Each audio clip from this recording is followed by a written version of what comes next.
So, welcome to another Whole Being Business Day and a Whole Being Business interview.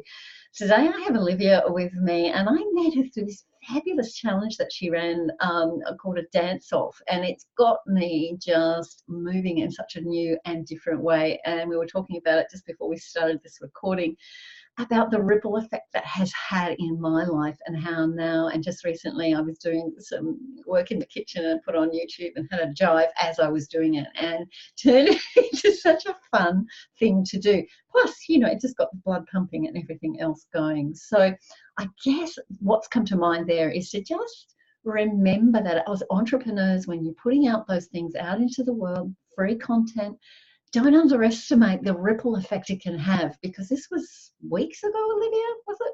When Yes. would it be?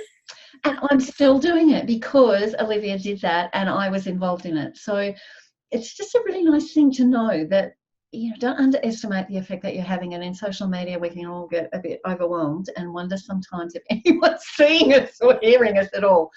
And this had a real effect on me and is still impacting my life. So thank you to Olivia. But just wanted to put that out to us all. And so I'm going to hand over to Olivia, who's got a really interesting story about how she's refining her direction. And I'm sure we could all relate to this one. So I'm going to hand over to you, Olivia. Amazing. Well, firstly, thank you so much for having me, and thank you for all your kind words. I was so grateful to have you be a part of the challenge and for you to reach out as well. So amazing to be here. So yes, I'm Olivia. I am a health coach and nutritionist. And until even just a few weeks ago, my focus was on energy and helping women who were feeling sort of tired and exhausted to have more energy, to feel refreshed, to feel energized. But I have recently just decided to change my focus to hyperthyroidism.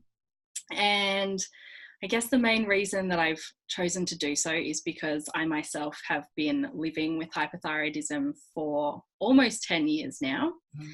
And so I know, the experience of that. I have learned so much on my own journey. And as I was saying to you before we just started, that it was always something that I thought I was going to focus on in my work with clients, but it just didn't happen that way. And I think initially for me, it was almost a bit like too close to home. Like I almost didn't want to be working so closely with women who were struggling with it, and kind of, I guess because I really relate to it, I felt like I was going to take all of that on board, and I just felt like it was going to be too much. So I think I just kind of pushed it aside, even though I have this such strong connection and I have all this amazing information to share. But I have sort of been on this journey, and as you talk about with this whole being of business, about bringing all of ourselves to our business, that's what I feel like it's about. And I think over the last few years, I have really learned so much more about myself and about my own strengths and my gifts, and really about bringing that to my business and what I can put out into the world and what I can offer. And I've just reached this point where I really recognize that, and all the gifts that I can give to these people who have been in the same situation. And now I'm really ready to step into that and to support women. So that's sort of why I've now in a place where I really want to do that, and I'm ready to do that. So yeah. I love that. And I love the way that the timing needed to be right. And sometimes I think we underestimate that, isn't it? That there's a momentum in the timing, and what the value that you've gained from everything you've done up until now, of course, feeds and supports and creates a foundation for the next chapter. Yes, absolutely. And yeah, I think, and that's the interesting thing, to recognize that that's what my clients are going to be doing as well. Like, we're all on this journey, and it's all about the timing. And, maybe some people aren't ready to seek out support, whether that's from me, whether that's from someone else, or they're not ready to take a certain action. But maybe in a month, in a year, you know, they will be ready. Like, we're all on a different journey and timeline, and yeah, the timing, it's such a big thing, and it just sort of unfolds as it's meant to, I think. And from an energetic perspective, just watching the energy as I do, energy loves momentum, you know, and Yes. I can see that when we have a desire for something, and particularly, you know, when it's new, it's, you know, it's like a seed, and then we add and we add, and I often refer to it, I can see the skeleton of the energy, and then it's like flesh being put on and flesh being put on, flesh being put on, and then it rolls and the momentum comes, and then there's organic things. We call them organic, but I think what's happening is it's just simply the energy as it moves and it gets momentum, it's drawing in, and all those lovely things start to happen. Talk to us more about hyperthyroidism, because I, for one, know very little. Yes, so I feel like a lot of the information, and well, I don't know how much you've seen about the thyroid in general, but I think a lot of the information is for hypothyroidism, which is when your thyroid is underactive, whereas hyper is when your thyroid is overactive and producing too much thyroid hormone. And it's interesting as well, because when I was first diagnosed, you know, you sort of hear about those standard signs and symptoms, and underactive, it's always about putting on weight, being really tired, I guess feeling kind of sluggish. And then for an overactive, it's kind of like losing weight, being kind of, I guess, almost that anxiety picture, but kind of having that energy. So it's interesting for me, because I actually never lost or gained weight, and I was really tired, and you could kind of almost think maybe I would be in the underactive kind of spectrum. But I think for me, because it went on for a couple of years before it was actually diagnosed, and so I'd almost kind of like burnt myself out with all that. So I'm hesitant to kind of, I guess, talk about like the standard signs and symptoms, because everyone is so different as well. But there is definitely less kind of information out there for hyperthyroidism and Graves' disease, which is the autoimmune component of it. And when I was diagnosed, you know, I was looking for anything that could help me, and I really struggled to find people who were specializing in it or knew much about it. And that's another reason why I'm very excited to kind of make this my focus, because I think there's a real need for this information to be out there, and that support, and for people who are going through it to feel like there is support available. Because otherwise you just feel like, oh, all these people with underactive thyroids, they've got all this support and information, and that's great, but you know, it doesn't help people who are in a different boat. So where does the Graves' disease, because I've heard of Graves' disease, where does that fit into the picture? So as I said, it's the autoimmune component. So when your body starts producing the antibodies, which essentially are attacking your thyroid.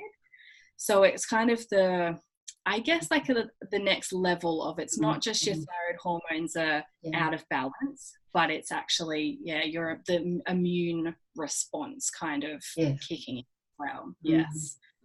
So you can have one without the other. Most of the time, or at least what I've sort of heard, is it's generally you will have hyperthyroidism and then perhaps Graves, but then it's sort of almost like you can kind of get your thyroid levels under control, but you might still have the antibodies that are out of whack with the Graves. Again, it's so different for every person as well. And some people fluctuate between the two. They might swing between overactive and underactive. So it can be a bit of a complicated situation for some people. Yeah. And is it difficult to get it diagnosed? Again, it's an interesting one in that I think the typical medical system of doctors, And at least in my experience and what I've heard from a lot of people is that they tend to like to test one aspect of the thyroid. So they'll typically be looking at your TSH levels, but there's also T3 levels and T4 levels. So they look at TSH and then go by that and make a decision on whether they want to test further or not. And a lot of people are of the opinion that the reference range for TSH is not a good way of determining whether you have a thyroid issue or not. Like, it's a very broad. And it actually wasn't until maybe even 5 years ago that I realized that in the 2 years before I was diagnosed, I had been tested, my TSH had been tested, and it was actually below the reference range. And that's a reference range, as I said, which isn't necessarily particularly accurate. And my doctor had decided not to test further. She decided that there wasn't an issue. And then, yeah, it wasn't until a couple of years later then that she tested the other aspects, and the whole picture, it was pretty obvious that I had hyperthyroidism. And yeah, had to go straight on medication, had to go see a specialist, and it had got to the point where it was quite like a severe kind of situation. So it's sort of not that it's hard to diagnose, it's just that I think the medical system aren't necessarily testing it in the way that it deserves to be tested. So that it can be defined quite quickly if those tests were done. Wow, that's interesting, isn't it? Yeah. So what sort of services are you offering to people?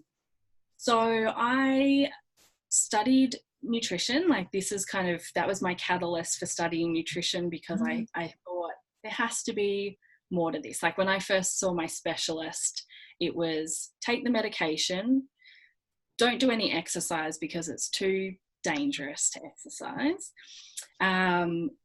Yes, you need to get lots of calcium in your diet, so eat a lot of ice cream. Yep.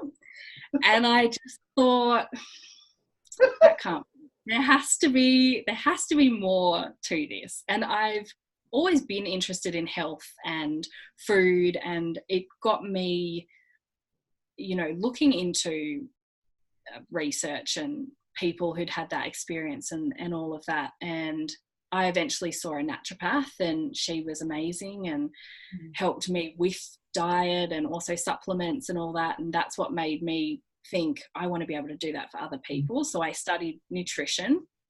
And then I sort of realized there was a missing piece to that, which was, it's not just about telling people what to do. You tell people what to do and they go away and they're like, but I don't know how to do that, or this aspect of my life, it got in the way. I got too busy, or I've got the kids, like I can't do my meal prep, or I didn't have time to exercise. So I thought there was this missing piece of helping people actually implement change and take the action, which is why I went on to study health coaching. And so now I've sort of just merged the two into my own kind of unique offering, I suppose. So I like to say again that because everyone is so different, it does depend on the individual. I like to take a really individual and personalized approach. But mainly it's exploring together, how my wonderful clients can eat and sleep and exercise and supplement and detox, all these sort of aspects of health, how they can do that in a way that's going to support their thyroid and that also feel really good to them. So I like to look at it as an exploration and a journey we go on together, and just, as you were talking about, creating that momentum, keeping it really simple. I like a really simple approach, starting small, keeping it achievable, and building up that momentum and doing it all in a way that feels really good and that fits in with their lifestyle and all of that. So Oh, yeah. I love that. I think that's just a great remedy for anything, isn't it? Start Yes, small, build, get the momentum going, make sure it feels good, and get very it much so. to fit with with who you intrinsically are. Yeah, great approach. And I'm just wondering, I mean, that's got a real whole being businessy feel to it to me. Is that how you would define whole being business for you? Yes, I've been thinking about that in the lead up to this Yeah. conversation, because I'd sort of, it's not, it's not a way of like a term that I'd sort of thought of before, but yes, absolutely. And I think bringing all of myself to my business, all of that experience, all of my strengths, gifts, knowledge, and having that simple approach, taking the steps that feel really good, that sort of idea of inspired action, and like being really aligned and kind of using your inner wisdom and intuition. I think that's so important. That's something that I have learned so much about in creating and building my own business. And it's also something that I really want to help my clients to do as well. The importance of listening to their own body, not having to rely, like I'm here to support them, but it's not about relying on me or me telling them what to do. It's like, what do you really get that sense in your body of what you need, and being able to honor that. So I love that approach. And again, one that crosses more boundaries than just health, isn't it? I mean, sensing what is it I need right now, and really tuning in and being led, which I always am on about, being led by that, your intrinsic energetic DNA or your inner brilliance. Lead with that energy, check in and see what's in alignment, and move from that space, which is just another way of saying what you've said, which is really, really resonates for me. It's just beautiful.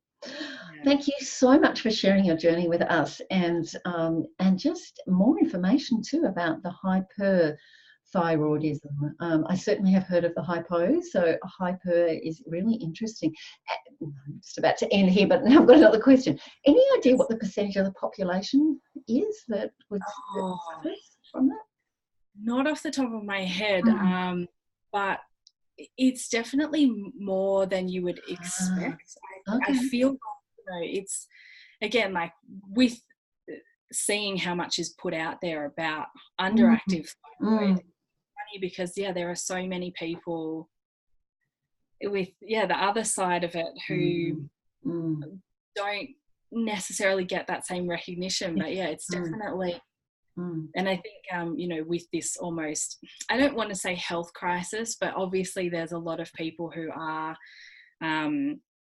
experiencing many health conditions, and it seems to be like the numbers are kind of increasing. And so definitely quite a few people out there. It's really fascinating. I could talk for a long time about this, but we won't. Not for now, at least. So thank you so much for joining us, and thank you again for another Whole Being Business interview. And if you would like to come on and be interviewed, please let me know, because I like to have these every Friday so that we get to know each other. And also, just to remember that in terms of this group, it's about building a community and a support system built on no competition, because from the energy perspective that I see all the time, competition is a human arbitrary construction. Energetically, there's no such thing. The universe, our energies are constantly expanding. There is constantly more for everybody. You're aligning to your unique tone, your unique business, your unique whatever it is aligned to you, and no one else can take it.